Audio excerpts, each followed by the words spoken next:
If you want to learn how to add a redirect in Namecheap, you're in the right place. In this video, I'll walk you through the full process step by step so you can point your domain to a new destination quickly and correctly. This is super useful if you've changed websites, moved to a new page, or just want visitors to land somewhere else automatically. And if this tutorial helps, go ahead and hit the like button and subscribe for more easy tech guides just like this. Alright, let's jump in. First, log into your Namecheap account. Once you're inside your dashboard, look over to the left sidebar and click on a domain list.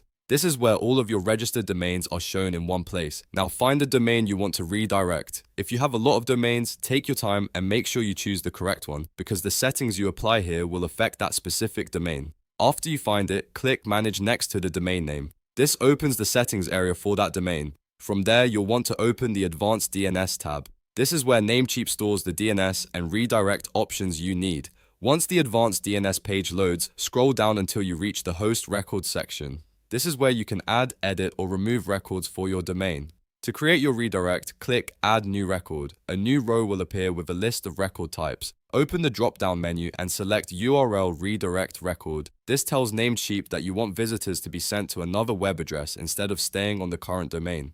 Next, go to the host field and enter the @ symbol. This means you're applying the redirect to the root domain itself, which is usually what you want for a full domain redirect. Then select Permanent 301 as the redirect type.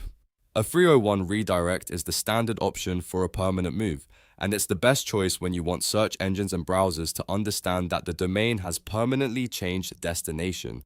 After that, enter the destination URL where you want to send visitors. Make sure you type the full link correctly, including HTTPS if required, because even a small typo can send people to the wrong place or cause the redirect not to work. Once everything looks correct, click the green check mark to save the record. After saving, give it a little time to update. In some cases, the redirect can work quickly, but DNS changes may also take a short while to fully propagate. If it doesn't appear immediately, wait a bit and test again. A good tip is to open your domain in a new browser tab or incognito window to make sure the redirect is working properly from a fresh session. And that's it. You've now added a redirect in Namecheap. It's a simple process once you know where to look, and it can save you a lot of time when moving or updating a website. If this video helped you out, please like the video and subscribe for more step-by-step tutorials. Thanks for watching, and I'll see you in the next one.